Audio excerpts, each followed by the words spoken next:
Assalamualaikum warahmatullahi wabarakatuh. Alhamdulillah wa syukurillah wa ni'matillah ayahku. Ketika Nur Muhammad tadi, rasa tadi itu masuk, baru nyawa sudah disebut.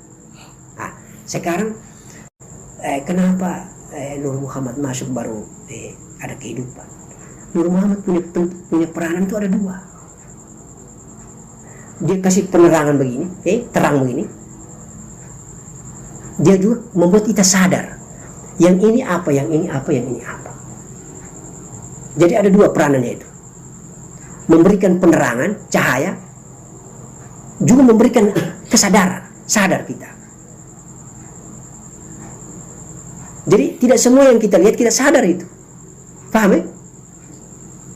Pertama itu kita lihat, tetapi kita belum sadar itu apa. Nur Muhammad punya peranan di situ, makanya di dalam Nur Muhammad bagian yang itu disebut dengan nurul ilmu. Gitu ya? Nah, nurul ilmu, nurul hidayah, nurul iman. Jadi ada dua penting itu. Kita hilang di bumi ini. Ini ruangan terang. Anggap saja ini kamarnya Allah, ini Allah. Wadah ini Allah punya keadaan. Terangnya Nur Muhammad. Kita keluar dari bumi ini, buat begini langsung dia. Tapi belum tahu itu fotonya Baba Koda, jam dinding, belum tahu. Nur Muhammad hanya masih punya peranan satu, yaitu kasih terang saja, masih kasih terang saja. Nanti peranan rasa, nurul ilmunya sudah ada, kita tahu sudah itu. Sakit ini, ketika Nur Muhammad ada, belum dikasih nurul ilmunya, kita belum tahu sakit apa ini. Dicubit, sakit tangan kah, sakit kaki, atau sakit kepala. Cuma kita tahu sakit saja, tapi belum tahu bahwa itu sakit di mana, sakit di tangan kah, di kaki kah, di kepala. Karena sakit itu secara abstrak, halus, sama semua toh. Paham ke tidak? Paham toh? Iya. Ini yang disebut dengan rasa mamikya. Pertama kasih penerangan begini, yang kedua kasih sadar. Maka perjalanan spiritual kamu mimpi itu ada dua itu, kamu lihat kan, terang. Kamu lihat kamu jiwa ini, napasmu ini jalan, membentuk kamu punya diri ini, kamu lihat ini jalan. Tapi kamu tidak tahu di mana saya ini dari malam saya lihat, saya jalan di atas bukit, gunung, mana barangkali. Saya lihat macam di Pami aku punya rumah belakang, tapi ada pohon besar, begitu. Dikasih nurul ilmu baru tahu. Itulah peranan Nur Muhammad. Nanti Nur Muhammad keluar, padam, mati, tidak ada lagi cahaya. Makanya hakikatnya tiga saja itu. Hawa, kemudian jiwa, kemudian Nur Muhammad. Rasa, napas, hawa. Hawa napas itu hawa nafsu. Hawa itu sumber dari jasmani. Ketika dia sudah masuk di alam mani, mulai alam mani sampai ke bawah, mani manikam sampai ke bawah, itu sudah hawa sudah.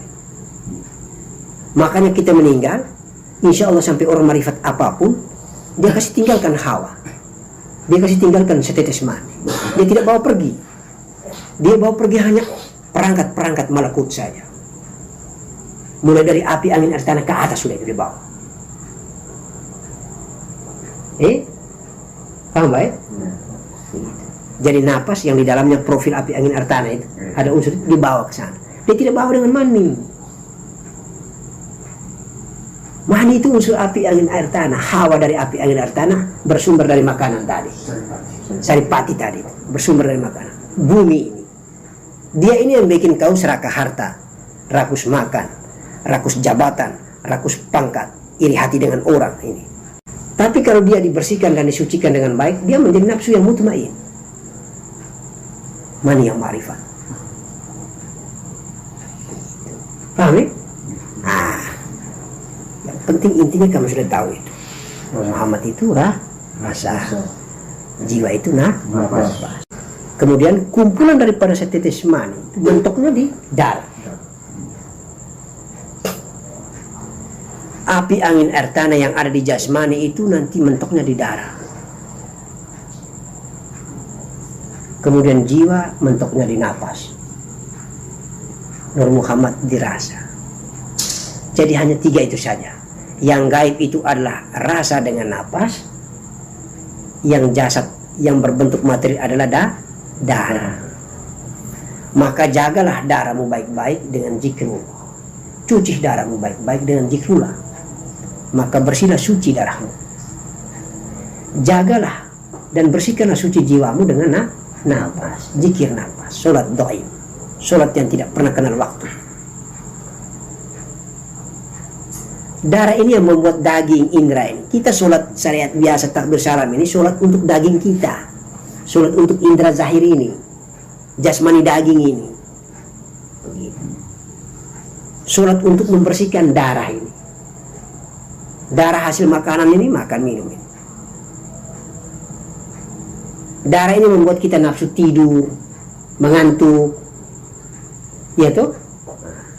Begitu. Jadi sebenarnya yang halus ini 3 ini.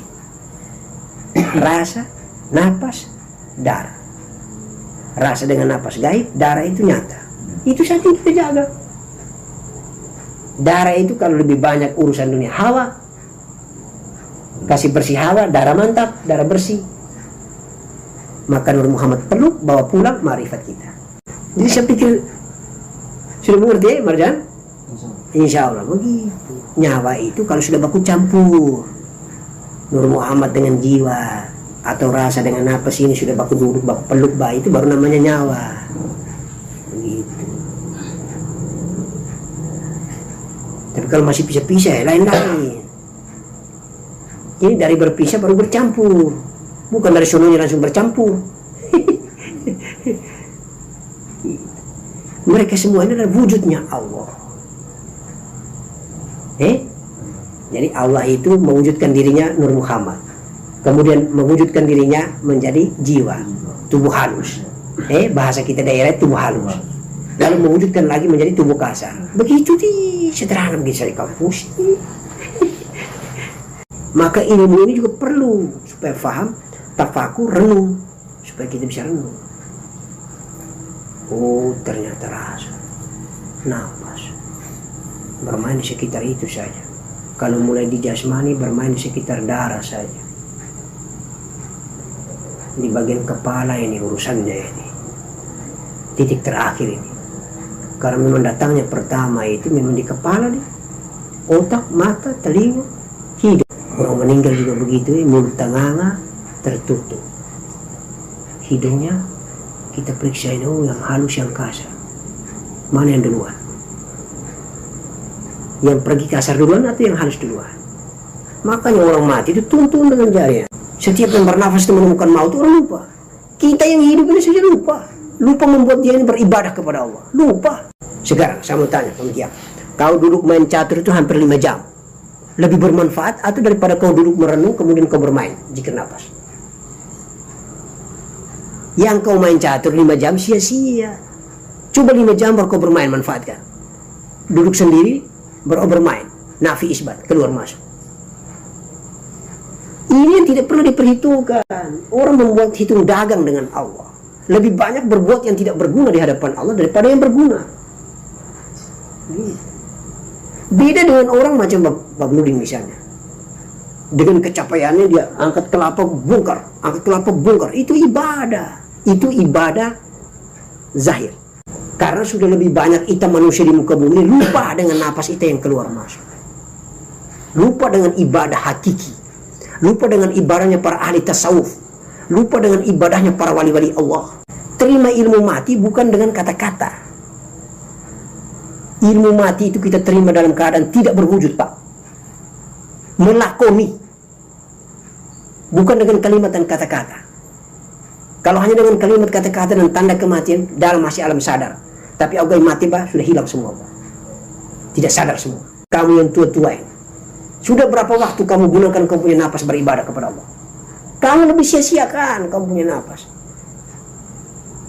Masuk tafakur pun kamu tidak bermain. Padahal kamu sudah tua, umur kamu tidak sadar, sementara kerja mati. Kamu lalaikan. sudah tidak lagi sholat syariat, sudah tidak lagi melaksanakan indra zahir.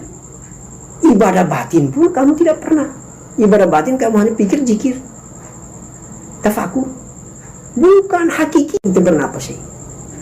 Masya Allah. Karena ini saking terlalu rahasia, maka begitu. Allah sengaja memang melupakan, membuat kita menjadi lupa. Ya kan? Kalkulasi coba satu hari berapa kali dibandingkan yang amalkan yang dunia. Dunia lebih banyak, Pak. Sekarang jalan keluar terbaik begini. Di luar orang yang sibuk. Oke lah, aktivitas tidak apa-apa. Tapi mau tidur siang, mau tidur malam, pakai. Jangan lupa, pakai. Sehingga menipu kita beribadah kepada Allah. Orang yang berilmu itu yang diakui Allah. Bukan taat tidak berilmu. Sholat tapi tidak berilmu itu buta. Ilmu tapi tidak sholat lumpuh. Kalau tidak salah itu syariat hadis kah, pepatah kah, wallahu a'lam. Karena selama orang tidak pernah buka bahwa nafas itu adalah jiwa, jiwa itu adalah nafas, Nur Muhammad itu adalah rasa, rasa adalah Nur Muhammad. Kamu selama ini tidak pernah tahu, kamu hanya melakoni saja perjalanan rasa itu, kamu hanya melakoni saja nafas itu. Betul tuh? Siapa yang bilang dia tahu ini malam? Sama cuci dia punya otak sempat. Bilal bin Rabah, dato kita itu menangis, menyesal sekali ketika dato baginda Nabi meninggal. Karena ilmu dia tidak pernah paham. Beliau meninggal selama hidup dia seakan-akan setengah mempertuhankan, menggantungkan diri sepenuhnya ini. Ketika beliau pergi meninggalkan dunia, ilmu kosong. Mau berguru ke siapa? Makanya menangis dia, menyesal. Lalu Datuk Sayyidina Abu Bakar mengatakan, kalau kamu menyembah Muhammad, Muhammad mati. Tapi kalau kamu menyembah Allah, Allah tidak pernah mati. Allah tidak pernah akan mati. Maksudnya apa Datuk Sayyidina Abu Bakar? Itu ada makna tasawufnya. Begitu. Kalau kamu mengikuti pelajarannya Muhammad selama Muhammad sallallahu alaihi wasallam itu hidup dengan merenungi batin, maka walaupun Muhammad meninggal, bekas di dalam batin masih ada, ilmunya itu akan tumbuh sendiri. Karena Allah itu membuat hidup ilmu itu. Tapi kalau kamu bergantung di jasadnya, begini sudah, merasa kosong sudah, ilmu tidak ada, Pak. Nah, ini juga menjadi persoalan. Kamu sendiri memang bergantung boleh, tapi harus paham. Kalau tidak paham, kosong. Benar kita paham benar begini, baru kita sembah benar. Tidak salah lagi sembahan kita. Tidak sudah tahu persis. Jadi jiwa, Nur Muhammad, ra'u, bapulang. Rasa, ra'u nafas, bapulang. Kalau berada di luar, masih di luar, di tiga alam tadi, tapi belum masuk ke alam ahadiyah, dia masih di alam wahdah dan wahdiyah, itu berarti kita masih merasakan adanya rasa, masih merasakan adanya Nur Muhammad.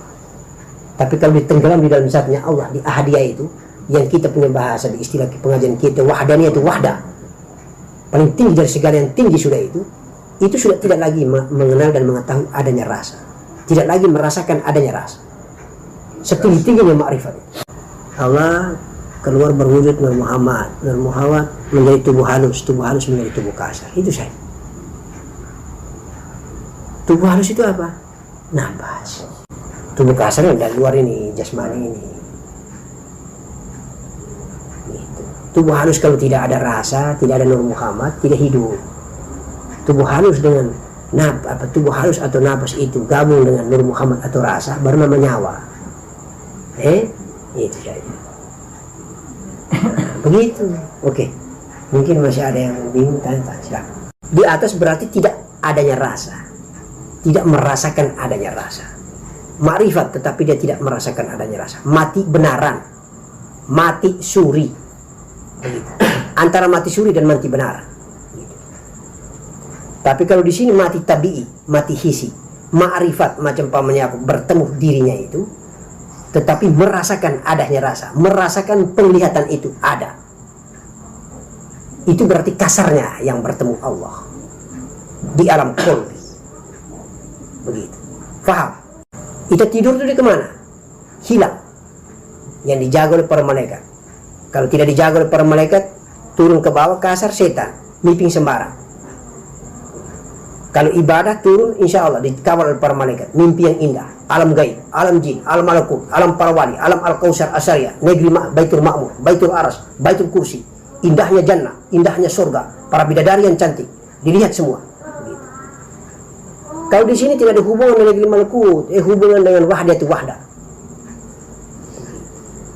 Di sini harus mati, tidak ada cerita bilang kau tidak mati baru kau ke atas. Tidak ada. Kalau halus itu mati ke atas. Di sini juga ada halusnya ketika di dalam di luar tidak bermain tinggal di dalam saja. Jadi sementara duduk tafakur begini tapi lihat. Tapi itulah rahasia tertinggi. Itulah rahasia yang dikasih Dato' Baginda kepada Dato' Sayyidina Ali. Ali, katupkanlah kedua bibirmu. Pejamkanlah kedua pandangan matamu. Tutupkanlah kedua pendengaran telingamu, Ali. Tegakkanlah lidahmu ke atas langit-langit mulutmu sebagaimana semedi ladif, seperti huruf alif yang menegak.